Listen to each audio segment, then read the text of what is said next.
नमस्कार, आप देख रहे हैं अपना उत्तराखंड और आपके साथ मैं हूं निशा रौतेला। तो चलिए बुलेटिन की शुरुआत करते हैं। अल्मोड़ा पहुंचे प्रदेश के मुख्यमंत्री पुष्कर सिंह धामी ने अल्मोड़ा को जो है बड़ी सौगात दी है और सीएम ने यहां 260 करोड़ की लागत से बनने वाली योजनाओं का लोकार्पण और शिलान्यास किया है, जिसमें अल्मोड़ा नगर की ड्रेनेज सिस्टम, पार्किंग, पर्यटन की विकास योजनाओं के साथ ही अनेक योजनाएं शामिल हैं। और इस मौके पर मुख्यमंत्री ने कहा कि उनकी सरकार लगातार प्रदेश के हर जनपद में विकास कार्य कर रही है।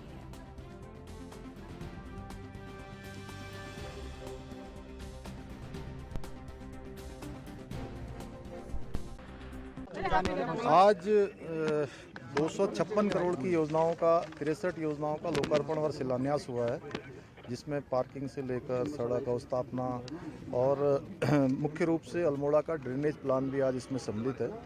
और इन सभी योजनाओं के जिन योजनाओं का लोकार्पण शिलान्यास हुआ है, उन योजनाओं से निश्चित रूप से पूरे अल्मोड़ा जनपद को विभिन्न आयाम विकास के प्राप्त होंगे। और हमारा स्पष्ट रूप से ये संकल्प है कि प्रदेश का हर स्थान विकास की मुख्य धारा में आना चाहिए, इसीलिए समेकित रूप से सभी योजना। चारधाम यात्रा 2023 के लिए मंगलवार को 11वें ज्योतिर्लिंग भगवान केदारनाथ के कपाट श्रद्धालुओं के दर्शनार्थ खोल दिए गए हैं।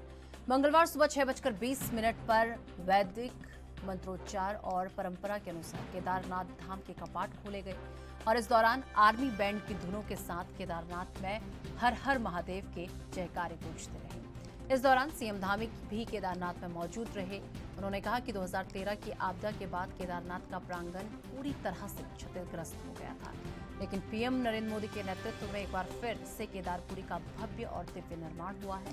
आने वाले समय में जल्द केदारनाथ की यात्रा रोपवे से हो सकेगी।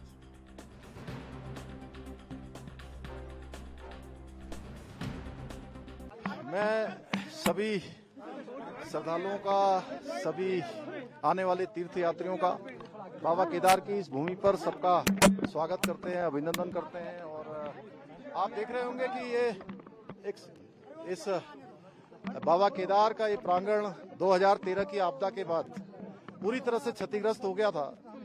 हमारे देश के यशस्वी प्रधानमंत्री आदरणीय मोदी जी के नेतृत्व में और उनके निर्देशन में केदारपुरी का भव्य और दिव्य निर्माण हुआ है। आने वाले समय में जल्दी ही आने वाले वर्षों में केदारपुरी तक की यात्रा रोपवे से हो पाएगी। और इस बार हम लोगों ने प्रयास किया है कि सभी जो यात्रा में सहयोग करने वाले लोग हैं, सामाजिक संगठन हैं, स्वयंसेवी संस्थाएं हैं, सबके सहयोग से ये यात्रा हमारी सभी के लिए सुगम होगी, सबके लिए सरल होगी, आसान होगी।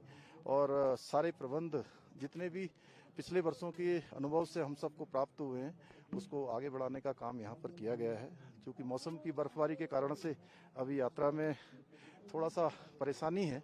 सभी श्रद्धालुओं से भी और आने वाले जो आस्थावान लोग हैं, मैं उन सबसे अपील भी करता हूं कि मौसम की जानकारी करने के बाद ही अपनी यात्रा को आगे बढ़ाएं। बाकी दो धामों में यात्रा सुचारू रूप से चल रही है, गंगोत्री और यमुनोत्री में। बाबा केदार में भी आज बहुत खुशनुमा माहौल है। बाबा की कृपा से सभी की यात्रा मंगलमय हो। सर, रोपवे का आपने रोपवे का जिक्र किया, रोपवे के सर कब तक ये नहीं, जल्दी ही, चूंकि पिछले वर्ष माननीय प्रधानमंत्री जी ने रोपवे का शिलान्यास किया है और जल्दी ही यहाँ भी बाबा केदार की भूमि पर भी और हेमकुंड साहब की यात्रा, दोनों की यात्रा जो कि एक कठिन यात्रा मानी जाती है, दोनों ही आने वाले वर्षों में आदरणीय प्रधानमंत्री जी के कुशल नेतृत्व में और उनके कारण से जो उन्होंने यहाँ का भव्य निर्माण किया है, दिव्य निर्माण किया है, उसके केदारनाथ धाम के कपाट मंगलवार सुबह 6:20 पर श्रद्धालुओं के लिए खोल दिए गए और कपाट खुलने के शुभ अवसर पर केदारनाथ मंदिर को करीब 35 क्विंटल फूलों से सजाया गया।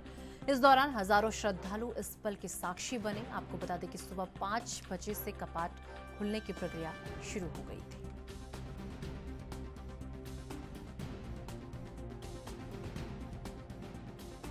आज पूरी विधि विधान से जो है 6:20 पे भगवान श्री केदारनाथ जी के कपाट 6 महीने के लिए खोल दिए गए हैं, जिसमें हमारे मंदिर समिति के रावल 1008 भीमाशंकर लिंग जी की उपस्थिति और तमाम तीर्थ पुरोहितों की उपस्थिति और हजारों की संख्या में जो भक्तगण इस बर्फ में भी जो है यहाँ पर प्रतीक्षा में थे कि भगवान के दर्शन खुले। और उन्होंने हर हर महादेव के नारे के साथ जो यहाँ पर भगवान शंकर को प्रणाम किया। वो भगवान के लिए श्रेयांसी भव विज्ञानी अच्छे काम में बाधाएं आते रहते हैं, वो स्वीकारते हुए सभी लोगों ने अंतरात्मा की आवाज से, श्रद्धा भक्ति वजह से सब लोग इकट्ठे होकर के दर्शन ले रहे हैं। उनको भगवान उत्तराखंड के सीएम पुष्कर सिंह धामी अल्मोड़ा पहुंचे, जहां उन्होंने न्याय के देवता गोलजू मंदिर में पहुंचकर पूजा अर्चना कर प्रदेशवासियों की सुख समृद्धि की मंगल कामना की। इस मौके पर मुख्यमंत्री ने कहा कि आज भगवान केदारनाथ के कपाट श्रद्धालुओं के लिए खोल दिए गए हैं। उन्होंने चारधाम यात्रा के सफल और निर्विघ्न रूप से संचालन के लिए न्यायप्रिय देवता गोलजू देवता से प्रार्थना की और इस दौरान उन्होंने राज्य की उन्नति और समृद्धि के लिए मंदिर में घंटी और पत्र भी चढ़ाया। आपको बता दें कि इस मौके पर सांसद अजय टमटा, पूर्व विधानसभा उपाध्यक्ष रघुनाथ सिंह चौहान, प्रदेश उपाध्यक्ष कैलाश शर्मा, डीसीबी चेयरमैन ललित लठवाल समेत अन्य लोग उपस्थित रहे।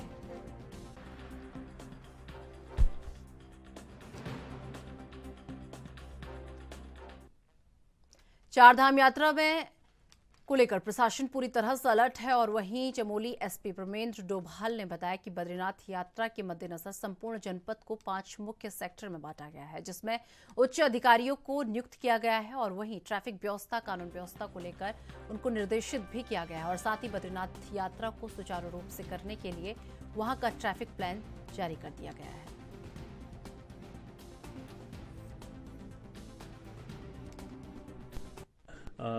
बद्रीनाथ जी की यात्रा के मद्देनज़र संपूर्ण जनपद को 5 मुख्य सेक्टरों में बांटा गया है, जिसमें उप निरीक्षक या उससे उच्च अधिकारी को नियुक्त किया गया है।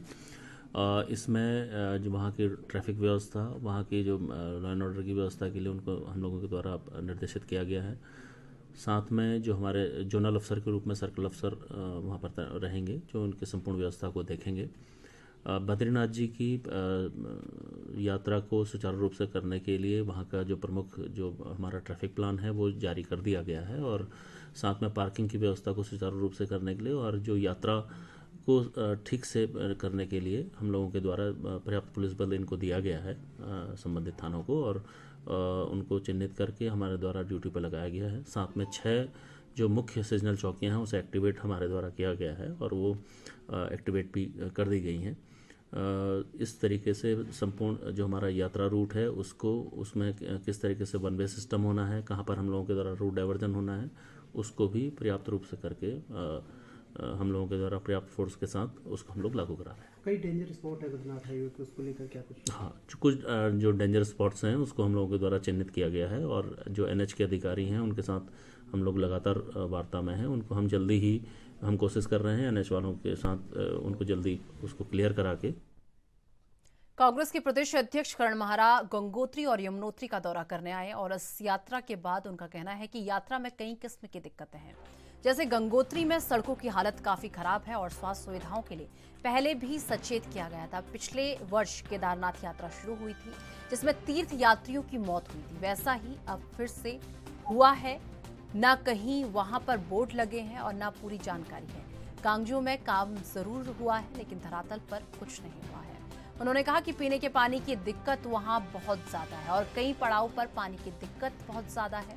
पार्किंग की सुविधा बेहतर नहीं है। उन्होंने कहा कि हर साल चारधाम यात्रा होती है लेकिन क्यों सरकारें इसके प्रति गंभीर नहीं होती। आगे उन्होंने कहा कि हरीश रावत सरकार के समय केदारनाथ धाम के लिए जो पड़ाव है वहां पर एक पार्किंग बनी थी, लेकिन उसके बाद से अभी तक वहां पर कोई कार्य नहीं हुआ है। 6 साल से कोई भी नया निर्माण वहां पर नहीं हुआ है।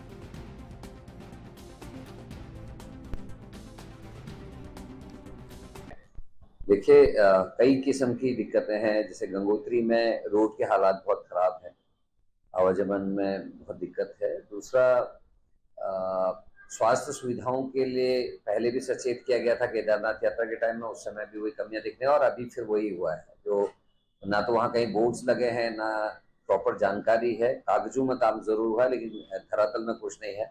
कल ही मैं कई चैनल्स में भी देख रहा था, लोगों ने भी बताया पीने के पानी की भारी दिक्कत थी, जो मैंने पहले भी कहा था कि पड़ावों पर पानी की दिक्कत है। पार्किंग की सुविधाएं बेहतर नहीं हुई हैं और हर साल ये चारधाम यात्रा होती है, क्यों सरकारें जो है इसके प्रति गंभीर नहीं। हरीश रावत की सरकार के टाइम पर केदारनाथ धाम के लिए जो पड़ाव है वहाँ एक बड़ी पार्किंग बनी थी, उसके बाद से कोई भी काम नहीं हुआ है धरातल में। 6-7 साल से कोई भी नया निर्माण इस तरीके का नहीं देखने को मिल रहा है, तो निश्चित ही चिंता बढ़ाने वाला है। यात्रियों को अन्य किस्म की सुविधाओं की भी जरूरत है। जैसे बद्रीनाथ केदारनाथ मंदिर जो समिति है वो थोड़ा बहुत कुछ व्यवस्थाएं करती है, लेकिन गंगोत्री और यमुनोत्री में भी उसी तरीके से व्यवस्था करने की आवश्यकता है। वहां के लिए भी कोई निर्धारण होना चाहिए कि कैसे वहां की व्यवस्थाएं सुधरे।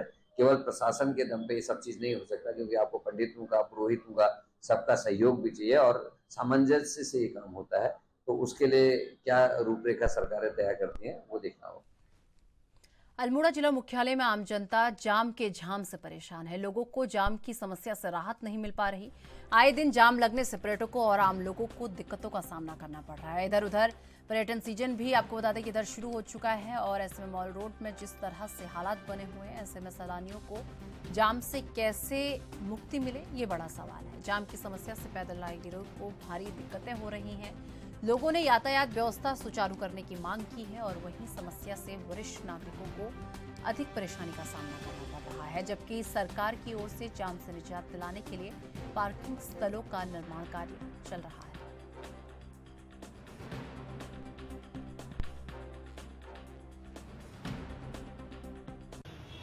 अल्मोड़ा एक सांस्कृतिक और ऐतिहासिक नगर है। यहाँ पर जो यातायात की बड़ी समस्या है, जिससे बाहर से आने वाले पर्यटकों को बड़ी असुविधा रहती है। हालांकि शासन द्वारा यहाँ पर पार्क बनाए जा रहे हैं, लेकिन उसके बावजूद भी यहाँ पर ट्रैफिक की अव्यवस्था है। इस ट्रैफिक व्यवस्था को जब तक नहीं सुधारा जाएगा तब तक जो है जाम की व्यवस्था बनी रहेगी। इसमें आम आदमी ने भी सहयोग करना चाहिए। इसमें सबसे ज़्यादा परेशानी वरिष्ठ नागरिकों को है, उनके लिए। यात्रा सीजन शुरू होने के साथ ही त्रिवेणी घाट पर उठाई गिरे भी सक्रिय हो गए हैं, जो त्रिवेणी घाट पर नहाने के लिए आने वाले श्रद्धालुओं का सामान चोरी कर रहे हैं। और इसी कड़ी में त्रिवेणी घाट पर नहाने के लिए पहुंचे पंकज गुप्ता नाम के व्यक्ति के कपड़े अज्ञात उठाई गिरे चोरी करके ले गए। कपड़ों में 50,000 रुपये, नगद, आधार कार्ड, ड्राइविंग लाइसेंस और उनके कर्मचारी का मोबाइल भी रखा हुआ था। पीड़ित पंकज गुप्ता ने कपड़े और सामान चोरी होने की जानकारी तत्काल त्रिवेणी घाट चौकी पुलिस को दी।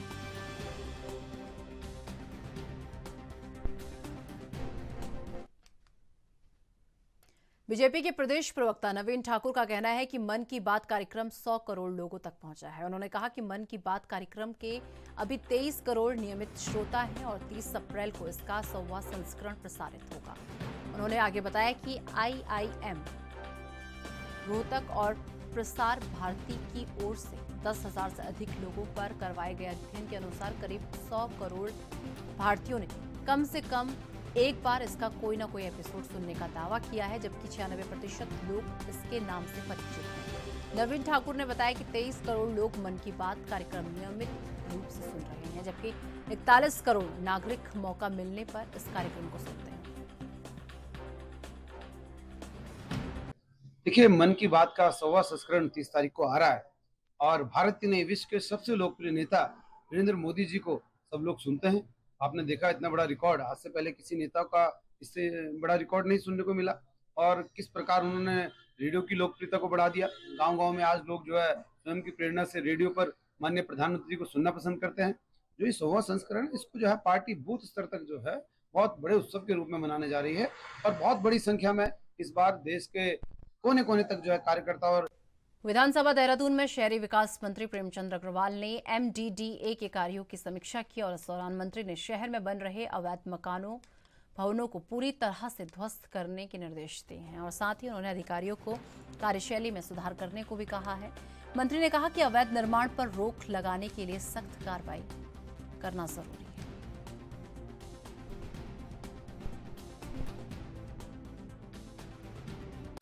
देखिए, जो मेरे विभाग से संबंधित MDDA जो जिसे मसूरी देहरा विकास प्राधिकरण कहते हैं, उसके आज मैंने बैठक ली है और समीक्षा की है कि किस प्रकार से हम लोग आवासीय नक्शे हैं, व्यावसायिक नक्शे हैं, कब उनको हम कैसे पास करते हैं, ये सारी बातचीत की है। और साथ में जो आवासीय नक्शे उसको 15 दिन में पास करने का प्रावधान हमारे द्वारा निर्देशित किया गया और व्यावसायिक के लिए 30 दिन का अंदर पास होने का। लेकिन उसमें साथ में एक बात भी मेरे द्वारा कही गई है कि जो नक्शे पास होंगे और जो नक्शा पास होने के लिए आएगा उसमें जो भी कोई क्वेरी लगानी है, ऑब्जेक्शन लगाना है, जिस नाते प्राधिकरण उस चीज़ के लिए संतुष्ट नहीं है, तो वो एक ही बार लगेगा, ताकि हम 15 दिन के अंदर उनको उनका नक्शा पास करें या उसका रिजेक्ट करें। और उसको आप ऑनलाइन दिखाएंगे भी वो सारी बातचीत, और ऑनलाइन हम नक्शा मांगते भी हैं। ये आपकी जानकारी में मैं डाल रहा हूँ। दूसरा, हमारे यहाँ जिस प्रकार से जो भी हमारे यहाँ और भी काम जो हमारे विभाग के द्वारा चल रहे हैं, जैसे हमारे यहाँ प्रधानमंत्री आवास योजना के काम चल रहे हैं, जैसे हमारे यहाँ कुछ जगह की पार्किंग के काम चल रहे हैं, जैसे हमारे यहाँ मसूरी में काम चल रहा है, उसकी सभी चीज़ों की मेरे द्वारा समीक्षा की गई है। और जैसे ऋषिकेश नगर निगम में जो पार्किंग बननी है, आज मुझे बड़े दुख के साथ भी कहना पड़ रहा है कि उसके लिए जो एजेंसी हायर की, उसको 75 लाख रुपए हमने देना है। 25 लाख रुपए से ज़्यादा यदि किसी एजेंसी को देना पड़े तो शासन से हमें अनुमति लेनी पड़ती है। उस कागजों को भी हमारे द्वारा दिए जाने के बाद शासन से जो अनुमति नहीं मिली, तो मेरे द्वारा संबंधित अधिकारी से बातचीत की गई ताकि उसमें अनुमति मिले और वो काम प्रारंभ हो। ये भी मेरे द्वारा कहा गया कि अगले ठीक 2-3 महीने में हम उसकी डीपीआर बनाएं और शीघ्र उसका शिलान्यास करें, क्योंकि आप जानते हैं ऋषिकेश में आता भी हूँ। ऋषिकेश में चाहे वीकेंड हो, चाहे चारधाम यात्रा हो, चाहे अन्य कांवड़ यात्रा हो, जाम की स्थिति रहती है। और मैंने पिछली बार भी कहा था कि मेरे इसी वित्तीय वर्ष के अंदर, यानी आने वाला जो हमारा वित्तीय वर्ष है, उसके अंदर अंदर ये पार्किंग बन के तैयार हो। हालांकि हम उसमें लेट है, मैं खुद स्वीकार कर रहा हूँ, लेकिन बहुत जल्द हम उसको शुरू करेंगे। ऐसी जो 0 पॉइंट मसूरी के अंदर पार्किंग है, उसको भी हम बहुत जल्दी शुरू करने वाले हैं। पूर्व काबीना मंत्री हीरा सिंह बिष्ट ने एसीआर मामले पर आपको बता दें कि सुबोध उनियाल को लेकर कहा कि वो बहुत संघर्षशील और होशियार आदमी है। उन्होंने कहा कि सतपाल महाराज की बात का कैबिनेट में समर्थन किया है, जो कि मुझे पढ़ने को मिला, क्योंकि जो कांग्रेस से गए हैं उन्हें वे अधिकार सीएम धामी देंगे नहीं। उन्होंने कहा कि इन्हें गलतफहमी है कि उन्होंने कहा कि आरएसएस की मानसिकता से बाहर आना बड़ा मुश्किल है।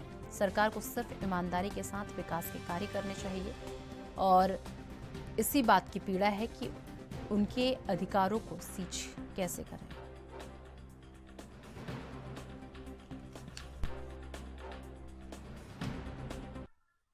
अब सुबोध भाई बड़े संघर्षशील है, होशियार आदमी है, ऐसा कुछ नहीं है। उन्होंने भी यद्यपि महाराज की बात का कैबिनेट में समर्थन किया, जो मुझे पढ़ने को मिला है। समझते वो भी हैं, क्योंकि भाई ये जितने कांग्रेस से जा रखे, इनको तो अधिकार धामी देगा नहीं, मैं शॉर्ट में कह दूं। गलत फहमी है इनको, असली बात वही है कि दूसरी पार्टी से आ रखे। तो फिर दिक्कतें हैं, बहुत दिक्कतें हैं, प्रैक्टिकल डिफिकल्टीज हैं। ये माने कि लाइन मुख्यमंत्री को नहीं खींच चाहिए, लेकिन वो आरएसएस की मानसिकता से बाहर आना बड़ा मुश्किल है उनका। ये कौन सी तरह ने जो आओ सबको बराबर का अधिकार है, सुंदरता सब काम करे, ईमानदारी से विकास काम करे, लेकिन वो नहीं। ये इन सबको पीड़ा केवल महाराज को नहीं, उन सब लोगों को कष्ट है इसमें। उनको सब अधिकार उनके सीज कैसे करे, वो अधिकार एसीआर से दिया। अब अधिकारी वहां सुनेगा जो एसीआर लिखेगा उसे। ये सीधा सा है प्रकरण है, उसमें कोई दिक्कत नहीं। उनका कहने कुछ भी करते तो सरकार में है भाई, उनकी जिम्मेदारी है सरकार को डिफेंड करने के। अंदर खाने तो बात कैबिनेट में उन्होंने कही थी कि हाँ वो।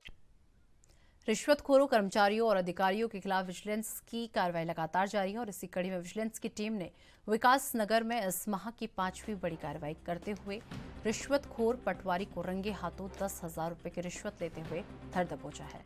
विकास नगर तहसील के अंतर्गत आने वाले बंदोबस्त कार्यालय में अचानक हुई इस कार्रवाई से बंदोबस्त कर्मियों में हड़कंप मच गया। आपको बता दें कि इस कार्रवाई के कारण तहसील प्रशासन भी हरकत में आ गया है।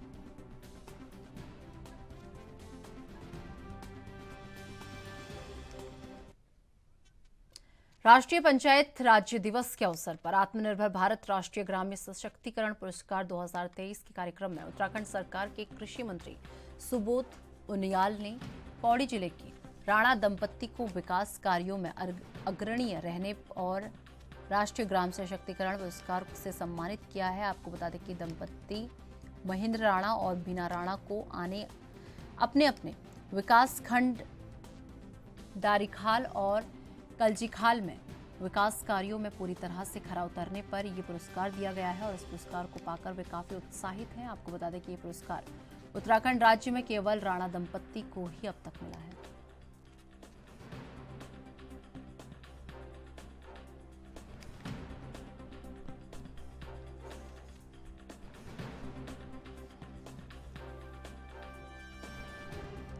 तो आपको बता दें कि राष्ट्रीय पंचायती राज दिवस के अवसर पर आत्मनिर्भर भारत राष्ट्रीय ग्राम सशक्तिकरण पुरस्कार 2023 के कार्यक्रम में उत्तराखंड सरकार के कृषि मंत्री सुबोध उनियाल ने पौड़ी जिले में राणा दंपत्ति को विकास कार्यों में अग्रणी रहने पर राष्ट्रीय ग्राम सशक्तिकरण पुरस्कार से सम्मानित किया है। आपको बता दें कि दंपत्ति महेंद्र राणा और बीना राणा को अपने अपने विकास खंड दुआरी खाल और कलजी खाल में विकास कार्यों को पूरी तरह से खरा उतरने पर यह पुरस्कार दिया है।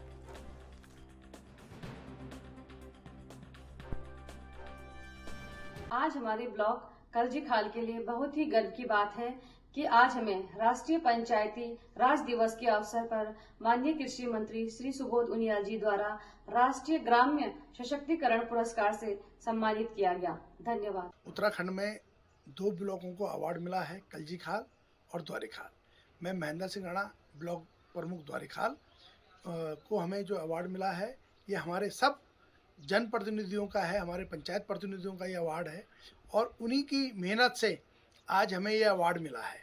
जब हमारे पंचायत प्रतिनिधियों ने अपने पंचायतों में अच्छा काम किया, हमारे क्षेत्र पंचायतों ने अच्छा काम किया और आज हमारे ब्लॉक प्रथम आए हैं, तो मैं माननीय मंत्री सुबोध उनियाल जी का और उत्तराखंड सरकार का धन्यवाद करता हूं, जिन्होंने हमें ये अवार्ड दिया। और हमारा ये प्रयास रहेगा अवार्ड मिलने के बाद कि हम और अच्छा काम करें, अपनी पंचायतें अपने ब्लॉकों को और मजबूत करें और अपने क्षेत्र में जिस तरह की जो जन समस्या हैं उनको दूर करें। धन्यवाद। जय उत्तराखंड। जनपद देहरादून की रानी पोखरी थाना पुलिस ने 2 चोरों को गिरफ्तार किया है, जिनके कब्जे से कुछ दिन पहले चोरी की गई एक नई स्कूटी भी बरामद हुई है और पुलिस ने आरोपियों को न्यायालय में पेश किया, जहां से कोर्ट के आदेश पर पुलिस ने आरोपियों को जेल भेज दिया है।